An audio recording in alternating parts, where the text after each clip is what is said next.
Hello everyone, তোমরা সবাই কেমন আছো? Welcome back to my channel Supriti লট অভিরূপ। তো তোমরা বুঝতেই পারছো আমরা বেরিয়ে পড়েছিলাম আবার। তো কোথায় যাচ্ছি অবশ্যই জানাবো, তার আগে তোমরা জানাও তোমাদের পুজোর শপিং কত দূর হলো। আমার তো অনেকটাই হয়ে গেছে, আর কিছু বাকি আছে, সেগুলো করলে একদম অলমোস্ট ডান হয়ে যাবে।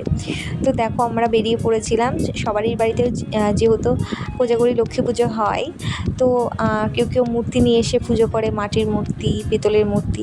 তো আমাদের বাড়িতে এখনও অবধি ফটো ঠাকুরই মা পুজো করতো। তো মা ভাবলো এবছরে যে একটা পেতলের লক্ষ্মী ঠাকুরকে মানে নিয়ে আসবে। তো আমাদের গণেশ ঠাকুর আছে পেতলের, তো তার পাশে লক্ষ্মীটাকে বসাবে বলে আমরা নিতে চলে গেছিলাম বেশি দেরি না করে। দিয়ে এই যে এই দোকানে ঢুকেছিলাম, এটা হলো ফোয়ারার মোড় পাশ দিয়ে ঢুকে গিয়ে যে দোকানটা সেখানে।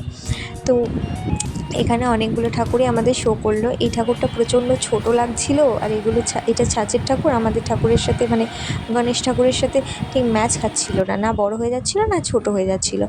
তো মন মতো হলো না বলে পাশের দোকানে আমরা গিয়েছিলাম। তো এখানেও গেছিলাম, এখানে ঠাকুর ছিল, এই যে সামনে যেই কটা ঠাকুর ছিল ছিল আর ভেতরে দেখো মানে যেই র্যাকগুলো করা আছে ভেতরে মানে ঠাকুরগুলো জাস্ট সেগুলোই ছিল।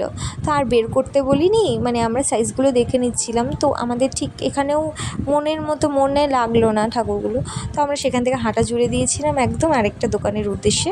তো দেখো তোমরা আমরা কোন দোকান থেকে কিনেছিলাম, আমরা দেবনাথ স্কুলের সামনে থেকে এই যে এই দোকানে এসেছিলাম, এই দাদুর দোকানে। তো এইদিকে চ্যালেঞ্জের মোড়, আর এইদিকে আমাদের সোনাপট্টি, মাঝামাঝিতে একদম দেবনাথ স্কুলের একদম অপোজিটে আমাদের এই দোকানটা ছিল। এই দোকানটা এত ছোট হতে পারে কিন্তু ভেতরে সব রকম জিনিস পাওয়া যায়। তো আমাদের ওখান থেকে খুব পছন্দ হয়ে গেছিলো, তো একবারেই নিয়ে পছন্দ হয়ে গেছিলো। তো এই যে আমার হাতে যেটা আছে সেটা আমাদের বাড়ির লক্ষ্মী ঠাকুর, আর মায়ের হাতে যেটা আছে সেটা অপর্ণা আন্টির। তো আমরা দেরি না করে চলে গেছিলাম ফুচকা খেতে, পুরো চ্যালেঞ্জের মোড়ের সামনে ওই দিদিভাইটার কাছে চলে গেছিলাম ফুচকা খেতে। দিয়ে আমরা ফুচকা খেয়ে আর একদম লেট করিনি, বাড়ির জন্য রওনা দিয়ে দিয়েছিলাম। তো এই যে আমরা তিনজনা গল্প করতে করতে আসছিলাম, খুব হ্যাপি ছিলাম আমরা। তো আমাদের ভিডিওটা কেমন লাগলো, ভালো লাগলে লাইক করো, কমেন্ট করো, আর চ্যানেলটাকে সাবস্ক্রাইব করে দিও।